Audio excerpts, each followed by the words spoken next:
I'm Lena, 56 years old, and I thought I knew heartbreak until my daughter Amanda called to uninvite me from her wedding. My ex-wife Stephanie had convinced her that it would be less awkward if I simply wasn't there. Through tears, I made the hardest decision of my life, to step aside for my daughter's happiness. But sometimes when we let go of what we hold most dear, life has a way of surprising us. Before I tell you what happened next, let me know where you're watching from and hit that like and subscribe button if you've ever had to make a painful sacrifice for someone you love. My story begins with a 20-year marriage to Amanda's father, Jack. We met during our sophomore year of college in a literature class where we were assigned as project partners. I remember how his blue eyes crinkled when he laughed and how he'd bring me coffee before our early study sessions. We fell in love quickly, that deep, certain kind of love where you just know this person is meant to be part of your story.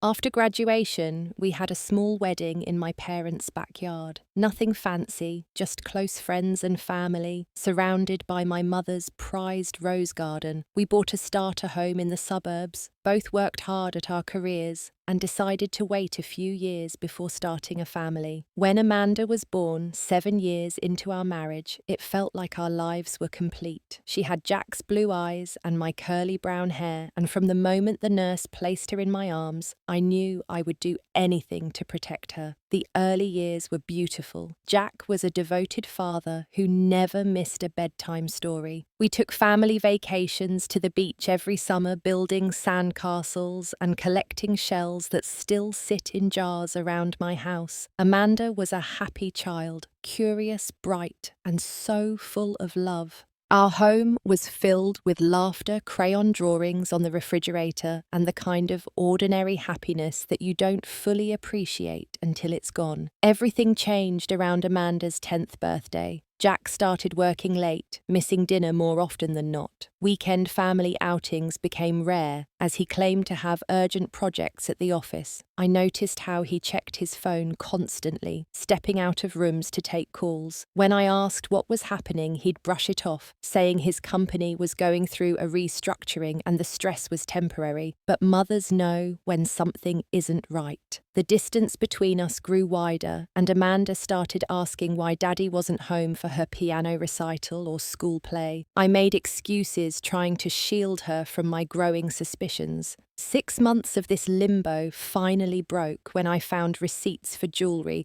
I had never received and dinner reservations for 2 at restaurants we had never visited together. When I confronted Jack, he didn't even try to lie. He admitted he had been having an affair with Stephanie, a younger colleague from the marketing department. The worst part wasn't the betrayal, it was the relief on his face at finally being caught, as though he had been waiting for me to free him from his guilt. The divorce process was brutal. Amanda was 12, old enough to understand what was happening, but too young to process it properly. I tried to protect her from the ugliest parts, but children absorb more than we realize. Jack moved out immediately, and within 6 months of our divorce being finalized, he married Stephanie. Amanda was furious at first. She refused to visit them, screamed at Jack on the phone, and cried herself to sleep more nights than I can count. I never spoke ill of Jack to her, no matter how much anger burned inside me.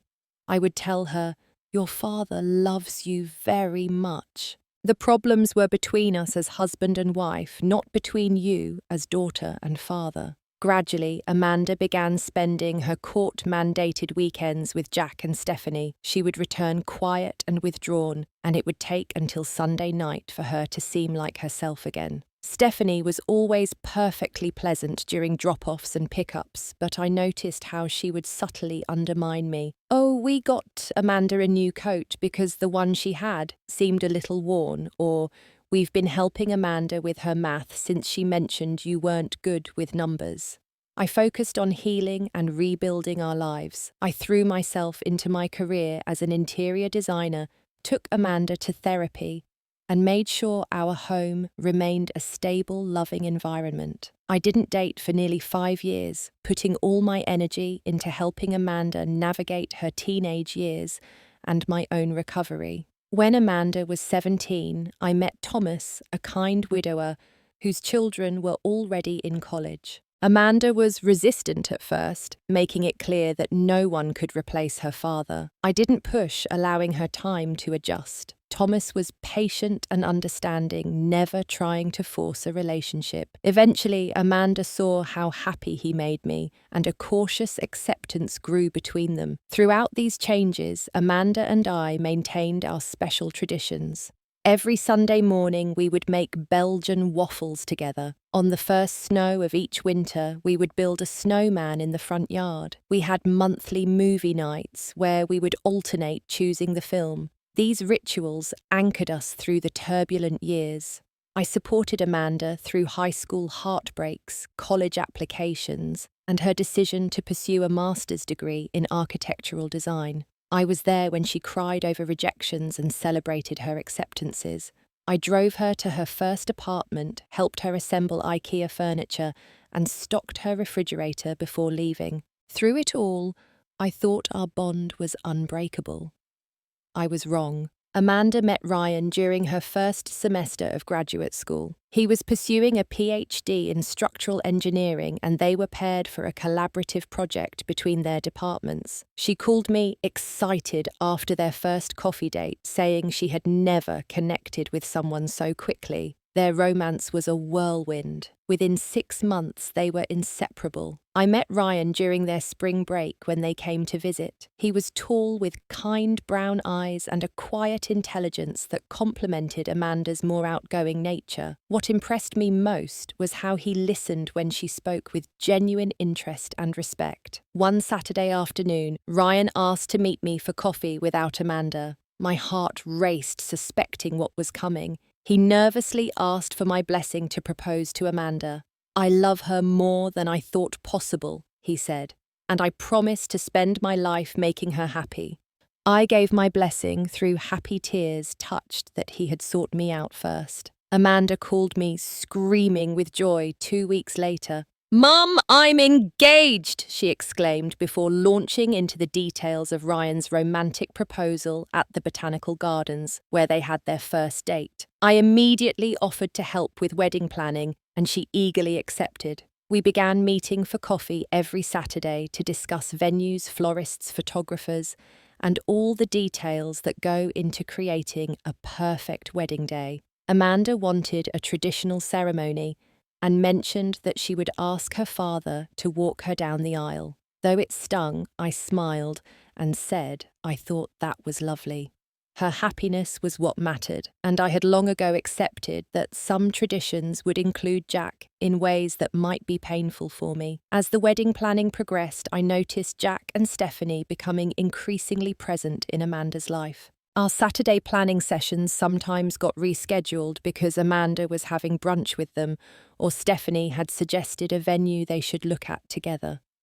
The day Amanda asked me to help choose her wedding dress remains one of my most treasured memories.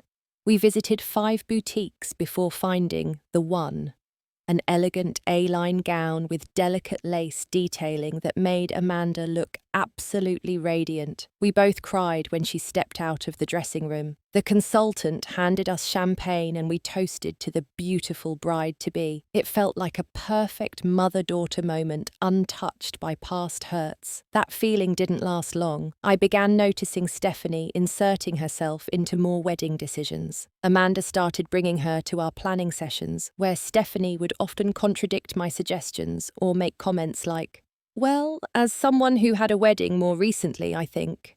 A family friend forwarded me screenshots of Stephanie's social media posts, claiming credit for wedding planning decisions that Amanda and I had made together. "So happy to be helping my daughter plan her perfect day," the caption read under a photo of Amanda and Stephanie at a venue I had researched and recommended. Amanda became more distant, taking longer to return my calls and cancelling more of our planning meetings. When we did meet, there was a new tension between us that I couldn't break through. I tried to keep the peace, swallowing my hurt for Amanda's sake. One particularly painful moment occurred during a meeting with the caterer. Stephanie made a comment about being more of a mother figure to Amanda during her formative college years. I waited for Amanda to say something to acknowledge the years I had spent raising her alone after Jack left, but she just looked uncomfortable and changed the subject. That night, I broke down to Thomas about feeling pushed out of my own daughter's wedding. "I don't understand what's happening," I sobbed. "It's like I'm being erased." Thomas listened patiently before advising me to focus on Amanda's happiness. "This is her day," he reminded me gently. "Whatever is happening between the adults, try to put her first." I took his advice to heart and continued to support Amanda's plans without complaint. When the invitation arrived in the mail, my heart swelled with pride at seeing her name elegantly printed alongside Ryan's. I ran my fingers over the thick cardstock, reading the details of the ceremony and reception. Then I noticed a handwritten note from Amanda tucked inside. "Can't wait to have Dad walk me down the aisle on the big day. Love you." I placed the invitation on the refrigerator with a smile, ignoring the twinge in my chest. Little did I know that worse was yet to come. The uninvitation came on a Tuesday evening. I was preparing dinner when my phone rang with Amanda's ringtone. The first few bars of "Sweet Child O' Mine," our inside joke since her teenage years. I answered cheerfully, balancing the phone between my ear and shoulder as I stirred pasta sauce. "Hi, Mum," Amanda said, her voice oddly formal. "Do you have a minute to talk?" Something in her tone made me put down the spoon and turn off the burner. "Of course, sweetheart. Is everything okay with the wedding plans?" There was a long pause before she spoke again. "Actually, that's why I'm calling. We need to discuss your role in the wedding." My stomach tightened. "My role? I thought we had everything figured out. Is there something else you need me to do?" Another pause longer this time. "Mum, Stephanie has raised some concerns about the wedding day arrangements." I sank into a kitchen chair, already sensing what was coming. "What concerns?" "She feels it would be awkward to have both you and Dad's new family in prominent positions during the ceremony and photos. She thinks it might create tension." My voice came out surprisingly steady. "I see. And what do you think about that?" Amanda's voice wavered. "I just want everyone to be comfortable and happy on my special day. I don't want any drama." "I've never caused drama at any family event, Amanda. I've always been civil with your father and Stephanie." "I know, Mum, but Stephanie thinks—" She trailed off. "What does Stephanie think?" I pressed my grip tightening on the phone. "She thinks it would be best if you were still at the wedding, but maybe not part of the main ceremony or family photos." The words tumbled out quickly, as if she wanted to get them over with. I sat in stunned silence, trying to process what my daughter was saying. She continued, filling the void with more revelations. "And there's one more thing. Stephanie convinced Dad that it would be best for everyone if her father walked me down the aisle instead of Dad." My mind struggled to make sense of this. "Her father? You mean your step-grandfather, who you've met 3 times? Stephanie says it would make their family feel more included, and Dad agreed it was for the best." The pieces suddenly clicked into place. This wasn't just about minimizing my role. This was a complete uninvitation disguised as a compromise. My heart felt physically painful in my chest as tears began streaming down my face. "Amanda, are you uninviting me from your wedding?" Her silence was answer enough. "I don't understand," I continued, my voice breaking. "I've been there for every moment of your life. I raised you alone after your father left. I never missed a school play, a soccer game, a parent-teacher conference. How can you ask me not to be part of one of the most important days of your life?" "Mom, please don't make this harder," Amanda said, sounding more like a stranger than my daughter. "I don't want drama on my special day. It would just be easier if you weren't there." Those words, "it would be easier if you weren't there," felt like a physical blow. I couldn't speak, couldn't breathe. "Mum, are you still there?" "Yes," I whispered, barely able to form words. "I need some time to think about this, Amanda." "I understand. Just let me know your decisions soon so we can finalize the arrangements." The call ended, and I collapsed onto the kitchen floor, sobs racking my body. That's where Thomas found me an hour later, when he returned from his evening walk. I could barely explain what had happened through my tears. Thomas was outraged. "This is ridiculous. You're her mother. You can't just not go to your only daughter's wedding because her stepmother is manipulating the situation." I spent that night lying awake, replaying every moment of Amanda's life in my mind. I pulled out old photo albums, tracing my finger over images of birthday parties, Christmases, and school graduations I had proudly attended. How had we gone from those loving moments to this heartbreaking exclusion? The next morning, I called my sister Diane for support. Her fury matched Thomas's. "This is absolute nonsense, Lena," she fumed. "Do you want me to call Amanda? I'll set her straight about what that woman is doing." "No," I said quietly. "I need to think about what to do. This is between Amanda and me." My heart was shattered, but I needed to make a decision that I could live with long after the wedding day was over. The week following Amanda's call was the hardest of my life. I alternated between numbing grief and bursts of anger. I couldn't eat, couldn't sleep, and moved through my days like a ghost. Thomas watched me with concern, bringing me tea I wouldn't drink and meals I couldn't taste. I had an emergency session with my therapist, Dr. Marshall, who had helped me through my divorce years earlier. "This is about boundaries versus unconditional love," she explained as I sat clutching tissues in her comfortable office. "You need to decide what message you want to send to Amanda about how you expect to be treated while also considering what will best preserve your relationship long term." Every evening, Thomas would ask if I had decided what to do. "I don't understand why you're not angrier," he said one night as we sat on the porch swing. "You have every right to be furious with Amanda." "I am angry," I admitted. "But I also know my daughter. This doesn't sound like her. It sounds like Stephanie talking through her. Amanda has always struggled with confrontation, especially with her father's new family." As I spoke those words aloud, something clicked into place. This wasn't really Amanda's decision.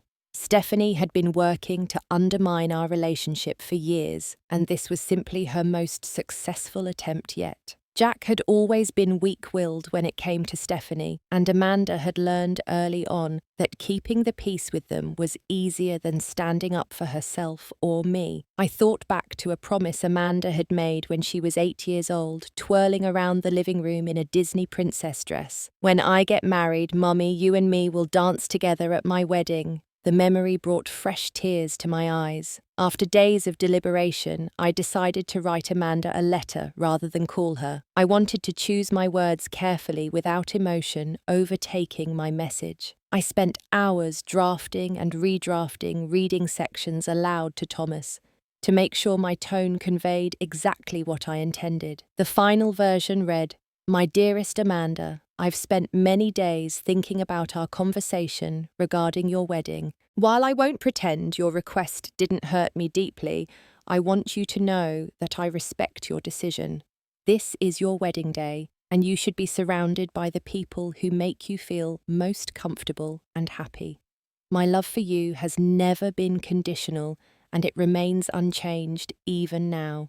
From the moment you were born, my greatest wish has been for your happiness. That wish continues today. If there's any way I can help with wedding preparations from a distance, please let me know.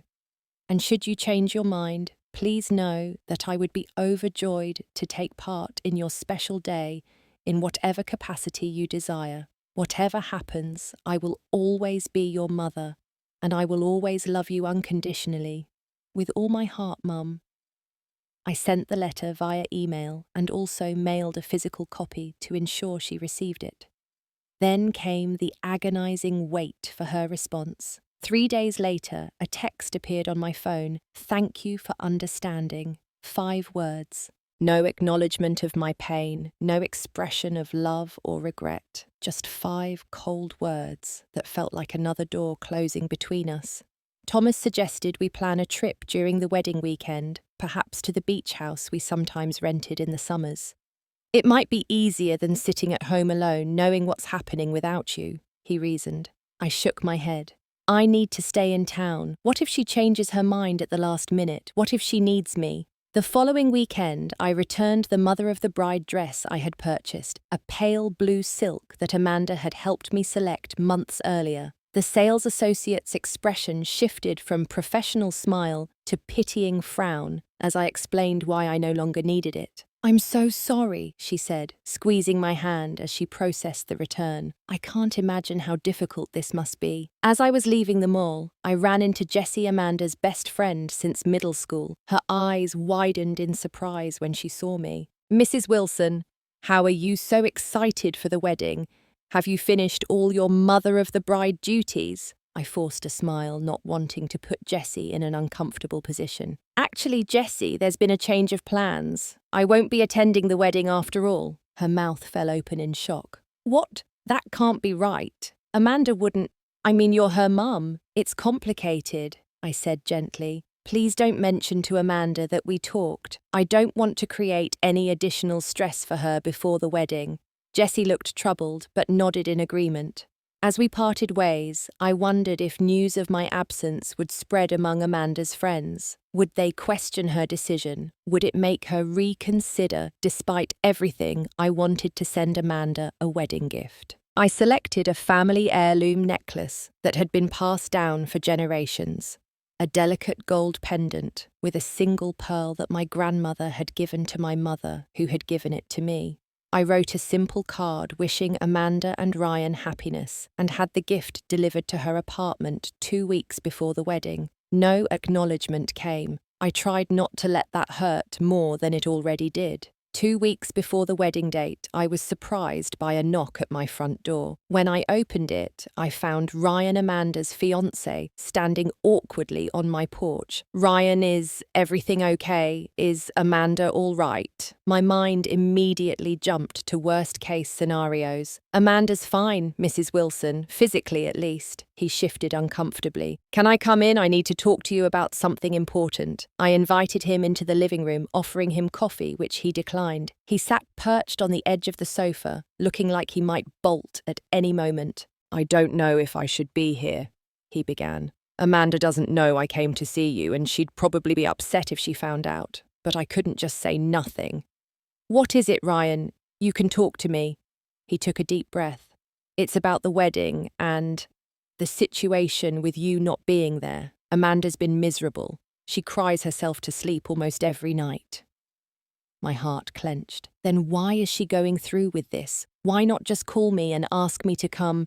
"It's complicated. Stephanie has been manipulative." He chose his words carefully. "She's been telling Amanda that if you're given a prominent role, you'll try to make the day about you instead of Amanda. She's shown Amanda texts you supposedly sent to Jack saying awful things about her." "What? I never sent any texts to Jack." "I figured as much. Stephanie has also convinced Jack that you've been saying terrible things about him to your family and friends. That's why he agreed to step aside and let Stephanie's father walk Amanda down the aisle." I was stunned. "And Jack believed this, without even asking me." Ryan looked down at his hands. "The thing is, Jack actually objected at first. He said he wanted to walk his daughter down the aisle, but Stephanie threatened to leave him if he didn't support her on this. She said it was a test of his loyalty. And Amanda knows all this, some of it, not the part about Stephanie threatening to leave Jack. I only know that because I overheard them arguing. Amanda is caught in the middle and terrified of making anyone unhappy. But Mrs. Wilson, she's miserable. This isn't what she wants." I felt a complex mixture of emotions, validation that I hadn't been wrong about Stephanie's manipulation, but heartbreak for my daughter trapped in this painful situation. "What do you want me to do, Ryan?" I asked quietly. He looked up, clearly conflicted. "I don't know. I guess I just wanted you to know the truth. I love Amanda, and I hate seeing her like this, but I don't want to make things worse by interfering." I nodded, understanding his position. "I appreciate you coming here. I think the best thing you can do is support Amanda in making her own decision. Let her know that whatever she chooses, you'll stand by her." After Ryan left, I spent 3 days wondering if I should reach out to Amanda. Would it help or make things worse? Before I could decide, my phone rang at 11:30 on a Thursday night. It was Amanda. "Mum." Her voice was small and tearful. "Are you awake?" "I'm here, sweetheart. What's wrong?" "Everything," she sobbed. "I've made a terrible mistake. I'm so sorry for what I said to you. I never should have uninvited you from my wedding. I was weak and let Stephanie manipulate me, and I've been miserable ever since." Tears of relief filled my eyes. "It's okay, Amanda. I'm here now." "Stephanie showed me texts you supposedly sent Dad saying awful things about me and Ryan. I believed her without ever asking you if they were real." "How could I have been so stupid?" "You're not stupid, sweetheart. Stephanie has been manipulating situations between us for years. It's what she does." Amanda's voice strengthened slightly. "Will you still come to the wedding, Mum? Please say yes." "Of course I will. You know I'd never miss it if you want me there." "I don't just want you there," Amanda insisted. "I want you to be my mother of the bride. I want all the things we planned together before I messed everything up. Can you help me fix this?" "Yes," I said, simply hiding the overwhelming relief I felt. "We can fix this together. Can I come over? Now I know it's late, but I need to see you." 20 minutes later, Amanda was at my door. I opened my arms and she fell into them, sobbing like she hadn't since she was a little girl.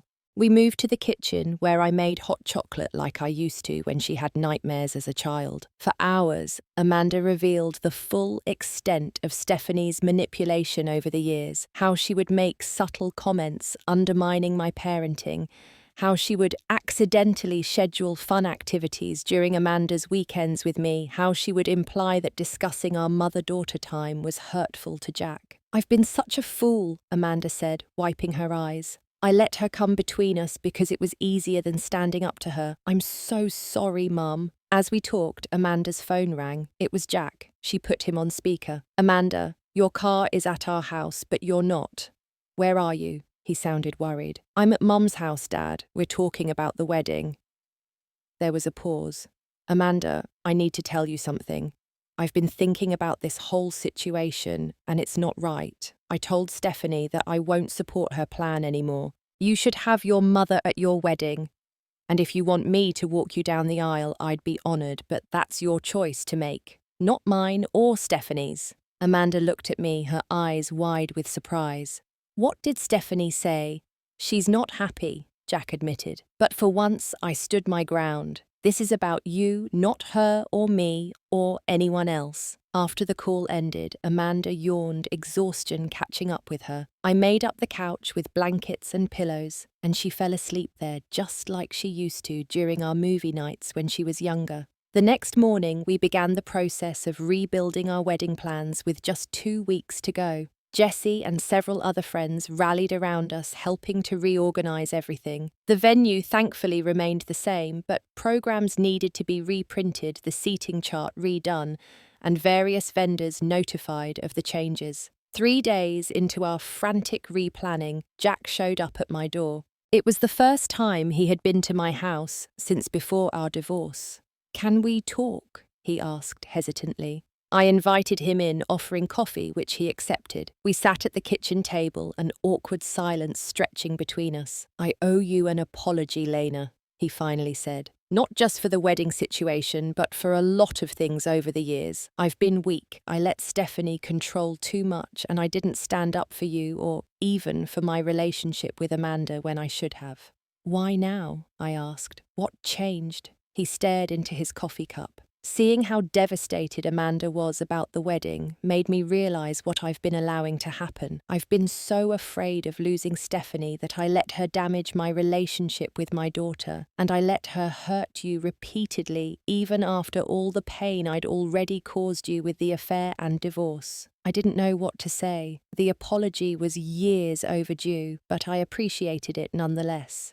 "I'm not asking for forgiveness," Jack continued. "I just wanted you to know that I'm going to do better from now on, for Amanda's sake and because it's the right thing to do." As he was leaving, he turned back. "Amanda told me her new plan for the ceremony. I think it's perfect." I raised an eyebrow, questioning. He smiled slightly. "You'll see." The morning of Amanda's wedding dawned clear and bright. I arrived at the venue early to help with final preparations and to assist Amanda in getting ready. The bridal suite was filled with flowers and the excited chatter of bridesmaids when I arrived. Amanda's face lit up when she saw me. "Mum, you're here. Wild horses couldn't keep me away," I assured her, embracing her tightly. Helping Amanda into her wedding dress was a moment I'll treasure forever. As I fastened the delicate buttons down her back, I remembered the day we had chosen this dress together before everything fell apart. "You look absolutely beautiful," I told her, my voice thick with emotion. "Wait," Amanda said, reaching for a small box on the vanity. "I have something for you." Inside was a silver bracelet with a single charm, a small heart engraved with the words, "My mother forever." "Oh, Amanda," I whispered, tears filling my eyes. She helped me fasten it around my wrist, and then we both cried, careful not to ruin our makeup. "I'm so sorry, Mum," she said for the 100th time. "I can't believe I almost let her take this day from us." "It's behind us now," I assured her. "Today is about looking forward, not back." The wedding venue looked magical. White roses and twinkling lights transformed the garden setting into something out of a fairy tale. I took my seat in the front row, where mothers of the bride traditionally sit. I noticed that Stephanie was conspicuously absent, though Jack was there looking handsome in his tuxedo. As the music began and the wedding party started their procession, my heart swelled with happiness for my daughter. Then came the surprise Amanda had planned. Instead of just Jack waiting to escort her, both Jack and Thomas stood at the back of the aisle. Thomas had told me he was attending the wedding, but had said nothing about being part of the ceremony. When I caught his eye, he winked at me, clearly enjoying my surprise. Amanda appeared radiant in her gown. She took one arm of each man, and together they walked her down the aisle, her father and the man who had become a supportive figure in her life over the past several years. It was a beautiful gesture of unity and healing that brought fresh tears to my eyes. During the ceremony, Amanda looked over at me several times, her smile so genuine and happy that it erased all the pain of the previous weeks. When she and Ryan exchanged their vows, promising to support each other through all of life's challenges, I felt a renewed hope for their future together. The reception was everything Amanda had dreamed it would be. The surprise came during the traditional father-daughter dance. After Jack and Amanda finished their dance to Butterfly Kisses, the DJ announced, and now the bride would like to share a special dance with her mother. Amanda walked over and extended her hand to me as the opening notes of "Wind Beneath My Wings" began to play, the song we had danced to in our living room when she was practicing for middle school dances. "You've always been my biggest supporter, Mum," she whispered as we moved across the dance floor. "I'm so sorry I forgot that even for a moment." Later in the evening, Amanda gave a speech thanking everyone for coming. Near the end, she turned to me. "I especially want to thank my mother, who has shown me what unconditional love truly means. Mum, you've been there for every important moment of my life, and I'm so grateful you're here today. I love you more than words can say."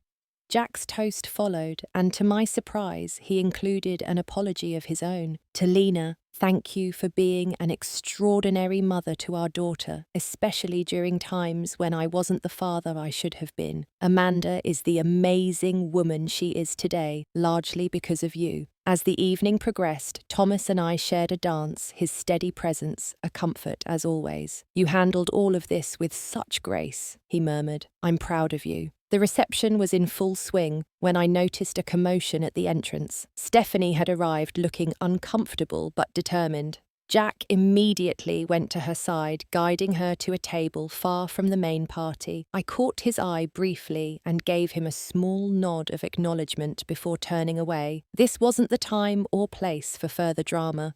Maria, the wedding planner, sidled up to me with a glass of champagne. "I have to tell you something you'll appreciate. she said with a conspiratorial smile. When Stephanie tried to make changes to the ceremony yesterday, Amanda told her she could either support the new arrangements or not attend at all. Your daughter has found her backbone, Mrs. Wilson. I smiled, watching Amanda laughing with Ryan across the room. Yes, she certainly has. As the sunset painted the sky in shades of pink and gold, Amanda and Ryan made their exit amid a shower of rose petals and well wishes. After they departed for their honeymoon, the guests began to drift away, leaving only close family behind. Thomas and I sat at a table watching the cleanup begin when Jack approached.